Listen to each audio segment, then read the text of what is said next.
Good morning, South Florida, and the rest of you. I'm David McGard. This is Property Value, where we talk about commercial real estate focused on South Florida. So let's get into some headlines. My first one is investors drive record high values on once overlooked apartments in small Southeast cities. We always talk about the Sun Belt in Miami and Texas, Atlanta, but investors are looking for new places, new yield. Investors follow job population growth in search of better returns outside long favored large urban markets. Let's get into this. This is by Mark Heschmeyer, CoStar News. And by the way, today is 2222. Very good day for numerology, February 22nd, 2022. It's not just Miami and Atlanta apartment buildings that are drawing buyers these days. Investors are now driving prices to records in smaller, unexpected cities across Southeast in their push for higher return. The recent boom in U.S. apartment sales is transforming market hundreds of miles from the large metropolitan areas that have long been in favor. Skyrocketing prices are causing Florida buyers to cause Daytona Beach instead of Miami or Orlando, while in Georgia, it's Savannah over Atlanta for some. I was in a Daytona Beach probably a year and a half ago and couldn't believe how many places were being flipped on the coastal side, just driving up and down the streets looking for real estate myself, and you just saw one after another dumpster outside, place being completely renovated and gutted. And that's right on the beach in Daytona Beach.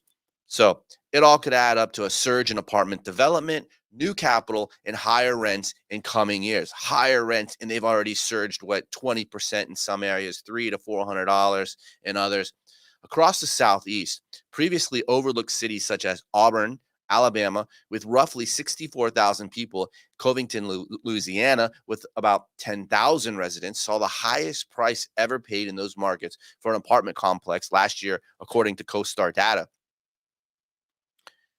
Savannah, a city of fewer than 150,000 people, known for its horse-drawn carriages and architecture, last year posted 10 of the 15 highest prices paid this century in that market for an apartment property. The highest price was eclipsed 5 times over last 6 months of 2021.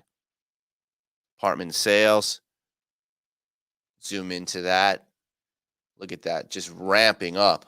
Boom, boom, boom. 2019 sales, COVID hits. 2021, the pent-up demand comes in. Investors go crazy. While prices are rising in many cities across the country, the record sales totals are so widespread in these so-called tertiary or third-tier markets that they're becoming commonplace. In a healthy market, you will always see new high water marks for deals. There are potential limits to this growth. Investors haven't abandoned bigger cities, but have just started including these smaller markets in their searches, analysts say, meaning that the trend could be short-lived. The small city surge has come during the pandemic, which has driven some residents out of the biggest cities as office and restaurants closed. So investments could drop along with falling COVID-19 cases. And now inflation is hitting rents, which can put pressure on economies in smaller markets and put a cap on what can be charged. Even so, prices are rising in these markets. Just ask Levy, who owns the property that set high watermark in Savannah, having paid $153 million in December for Riverworks downtown along the Savannah River. The property has 306 apartment units and features 30,000 square feet of restaurant and shops on the ground floor. More deals expected. I'm not suggesting the total cost isn't significant, but it should be noted that this is a large mixed-use project, he said. I suspect the Riverworks piece price will be eclipsed several times over the next few years as Savannah continues to grow. Again, it's still a big number, but I think you'll continue to see a lot more of these in the coming years. Samuel Raleigh, the founder and president of Raleigh Capital Management in Ramsey, New Jersey, held the record price for an apartment building in Savannah until Levy's deal. Raleigh paid $106 million in October for a 275-unit property. We have been investing in the secondary markets for over 15 years, he wrote in an email to CoStar News. Over the past 10 years, we have seen unprecedented levels of capital inflow into the multifamily space. For a long time, the capital was primarily focused on gateway markets such as New York City, Boston, DC, LA, San Francisco, which during the COVID time, none of those cities did well. Investors point out that the top tier markets are still generally considered the safest for apartment property buyers because of their size and longer history of investment performance. While investors are looking harder at smaller cities, they haven't abandoned big cities where the population and numbers of jobs are also growing. Over the past several years, capital concentrations in those gateway markets pushed investors seeking higher yields into the next tier of markets such as Atlanta, Dallas, Charlotte, North Carolina, Nashville, Tennessee, and Orlando and Tampa, Florida. And target cities have become even smaller more recently as extraordinary supply of new units in second tier markets have made it challenging to meet return expectations over a 5 to 7 year hold. As the new round of capital overwhelms the gateway markets and secondary markets, there is a renewed interest in markets such as Savannah. These smaller Southeast markets now being targeted are new to major investors, and it remains to see if returns can match up to a larger, more familiar markets. The demographics are enticing, however. Economic growth. The Biloxi sits in one of Savannah's most desirable pockets adjacent to the Port of Savannah, a top economic driver for the city. The port is one of the biggest or the busiest in the tonnage in the nation, behind the ports of Los Angeles, Long Beach in California, and the port of New York and New Jersey. That activity is a major driver of industrial development. There's 20 million square feet of industrial construction or renovation underway in Savannah. The market has delivered more than 6 million square feet of industrial space in each of the past 3 years. That kind of growth cannot be ignored. Executive Vice President of Investments for Richmond, Virginia-based Capital Square told CoStar, it's a nice property. Look at that, right on the river. Beautiful, beautiful. Harris said the smaller cities that are seeing an influx of investment may be a little bit outside primary markets, but they become pretty important areas for industrial development. Obviously, Savannah, because there are 10 of millions of square feet of industrial projects underway, that market is transforming. Similar activity across Southeast is driving population and income growth, Harris said, and that means a greater need for housing. Renters have been able to move further away from major employment centers and are producing stronger, stable apartment demand for smaller markets. The region's changing economy is also creating more apartment construction, and many of the projects completed in the past 2 years are commanding the highest prices. Gary Cornerton, senior economist and director of housing and commercial research for a National Association of the Realtors, recently examined apartment construction and the underlying economic and demographic factors feeding activity in the Sun Belt and mountain metro areas. Florida, South Carolina, North Carolina, Alabama, and Tennessee showed some of the most intense apartment construction activity. 2 of the top 5 markets from new apartment construction, Spartanburg and Merton Beach in South Carolina, only have populations of about 37,000, and both recorded their highest multifamily sales prices of the century, according to the report. With strong apartment construction underway, these secondary markets are more strongly girded to face the effect of higher interest rates on the economy in 2022 and 2023. The effect is generally slower investment activity as interest rates rise. So 2022 and 2023 are shaping to be even better years than 2021, for these markets are undergoing intense apartment activity. Large metro. Did you read that? That sounds great. With strong apartment construction underway, these secondary markets are more strongly gridded to face the effect of higher interest rates on the economy. So 2022, 2023 are shaping to be even better years in 2021. Large metro areas with more than 1 million people still attract the most construction activity in terms of the numbers of units built, according to the National Association of Realtors. But the amount of construction is not as high as in some of the smaller markets across the Southeast. Support in place.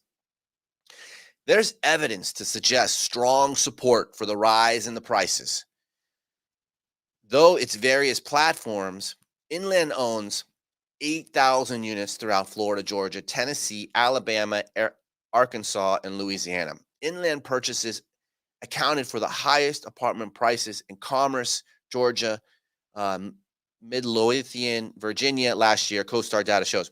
Inland Structures, and let me just go back. It says Inland is a private capital based out of Chicago. So Inland Structures investments catering to investors seeking tax advantages by rolling proceeds from one investment into another, thus avoid paying federal capital gains tax, which is called a 1031. Apartment investors in the Southeast are in high demand by the group.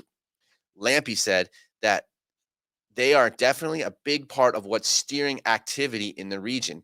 We appeal to a fairly sophisticated subset of investment market. All of our investors that go into our vehicles are accredited investors, oftentimes have a real estate background and kind of understand how to evaluate properties and market conditions, he said. Southeast product is in very high demand. Inland and investors are still seeing a meaningful supply-demand imbalance, which will keep the trend of rising values in place. There's a lot more people seeking housing than that's necessarily available, he said. That has certainly given pricing power to landlords, particularly the higher end properties. He added that there's a realm where you can push rents 5 to 7% and still see tenants with the income profile and willingness to pay the increases. As sales across the U.S. Sun Belt have surged, so have the monthly cost to lease an apartment. According to CoStar analysts Chuck McShane and David Kahn, asking rents have surpassed the national average in traditionally affordable southern cities. Greenville, South Carolina saw an annual rent growth of 12.9 last year. The national average growth rate was 11%. And while more industrial employment growth is recorded outside Sunbelt cities, apartment development is likely to follow. In Rowan County, North Carolina, on the fringe of South Carolina metro area, for example, developers recently broke ground on the first large project there since in 2009. Great article. Great article about tertiary, third tier markets and where investors are looking at, where the dollars are going, what kind of platforms are in place, what kind of, private equity is in place. And I love to hear that 2022 and 2023 should be better than 2021. Amazing. On to the next. We don't have a lot today, but I think that was a really good, juicy article. And this article is more local. I'm in Miami. We're speaking about South Florida. That was more of a national coverage piece. But here in the South Florida Business Journal this morning, real estate roundup. Little River, landlord leases space to 46 tenants. That caught my eye. 46 tenants. So I say, what's going on? Let's take a look. Looks beautiful. Outside seating, restaurant. We got gorgeous weather going on in Miami right now. This is Sunny Steakhouse at Lot 6, 7357 Northwest Miami Court. You can even zoom into that. Just a beautiful setting, romantic. And the article goes on to say, this is written by Eric Boginski, reporter, South Florida Business Journal. I need to start giving more credit to the journalists that write these articles that I get to present for you guys.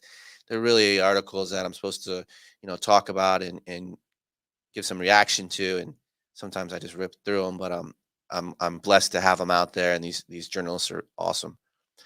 So a 24-acre assemblage of commercial properties in Miami's Little River area that's being redeveloped into an artistic retail community has leased out all of its available space, the owners announced.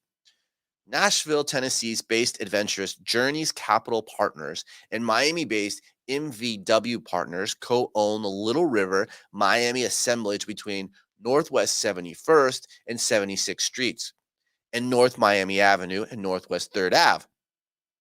Spokesman said 163, almost 164,000 square feet of space have been leased out to 46 tenants and brought more than 680 jobs to the area. That's great. I applaud that. I love when people are giving jobs, creating work for us, because the money just gets circulated. And you got to pay them higher rents for them apartments. Tenants have signed leases in the last couple of years include Montreal-based construction and planning company. Of course, it's got to be a construction company. Vintage furniture and clothing store, Casa de Barcelona. Art bookstore and gallery, Dale Zine.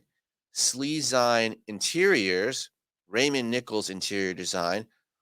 Calder Law, another law, a steakhouse, Popular Steakhouse. All right, this is great. What a great mixture of various tenants with construction, and we have retail with furniture, splashing some art galleries. You've got your professional office with the lawyers, and then you have your restaurants with a steakhouse. Very good variety. The remaining 93,000 square feet are either still under construction or in the process of being developed. The Little Haiti, Little River area of Miami has seen significant redevelopment in recent years as neighboring areas such as Wynwood and the Upper East Side are further gentrified. MVW Partners founding principal Matthew Vanderwerf, I guess that's where the MVW comes from, has been buying up old Little River industrial and warehouse properties since 2014. Fountainhead Studios and Fast Twitch Performance Gym were already in the area prior to Vanderwerf's arrival. Sprouts Farmers Market to open first Miami-Dade County stores. That's the new Sprouts. Sprouts Farmers Market signed a lease for 24,000 square feet at Grove Central, currently under construction. Sprouts Farmers Market, a Phoenix-based grocery chain with more than 360 stores nationwide, is opening 3 locations in Miami-Dade County. The first of the new stores opened February 11th in Kendall, will be employed at the 23,000 square feet location and shopping center co-owned by Brian Cozy, managing principal of West Palm Beach-based Sterling organization. The second store is slated for Homestead. Miami-based real estate development companies Terra Group and Grass River Property announced Sprouts signed a lease for a 24,000 square foot space in Grove Central, a 23-story project under construction by the Coconut Grove Metro Rail Station. Grove Central will consist of 402 apartments, a garage, 170,000 square feet of retail built on the county land and designed by Miami-based architecture firms Twisted Studio and RSV Architects. Grove Central is slated to be completed by 2023. Here's another article. Miami-Dade industrial supply can't keep up with the demand. Miami-Dade County is among the top 15 U.S. markets that have lagged behind in building new industrial space to meet the demand, according to a report from Newmark Group. Oh, look at this. Why is this like that was ridiculous, huh? You don't want to just see my name. That's sorry about that. We'll cut that out. Sorry about for the live feed. Hair Cuttery moves corporate headquarters to Aventura. And Palm Springs Mile continues to outperform the market as a national name brand retailers seek well-established high-traffic destination retail at locations like ours, Philip International, on the mile-long shopping strip, over 1 million square feet, now 98% leased. Palm Springs Mile. Looks like a national news. I guess the one that I was just reading was about Little River and the 24-acre assemblage. I'm going to look into that more and bring you more of that later down the road. So those were my 2 articles about the tertiary market. That was my main one that I wanted to read on. And then this is a sub-market in Miami, kind of like a third tier if you're within a metro. Little River, bringing in the retail. Let's check out what's going on. This is the 30-year Treasury bond, Wall Street Journal Markets. It's posted at 2.264. Look at that spike. Went down. 2020 went down, fell 2022, and now it just spiked to over 2.2. That's the 30-year Treasury bond. I got the 10-year Treasury bond here as well. 1.949 for the 10-year. Likewise, we dipped in December. It grew, and now it's just constantly growing. Went over, spiked over that 2% mark and dropped into the 1.94, where it's kind of laying low for the second. 10-year Treasury, year-end yield. Okay. And then I want to go and look at the prime rate.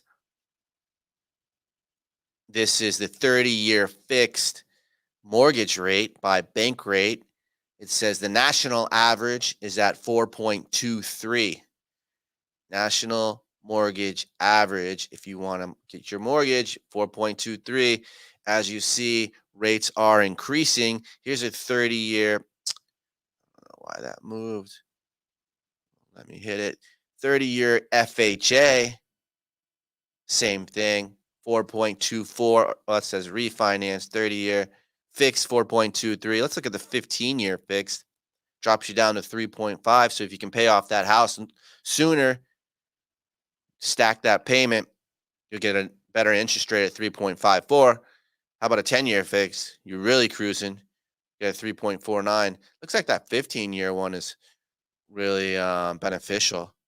Well, mostly people go for that 4.23 at the national average 30-year fixed FHA loan.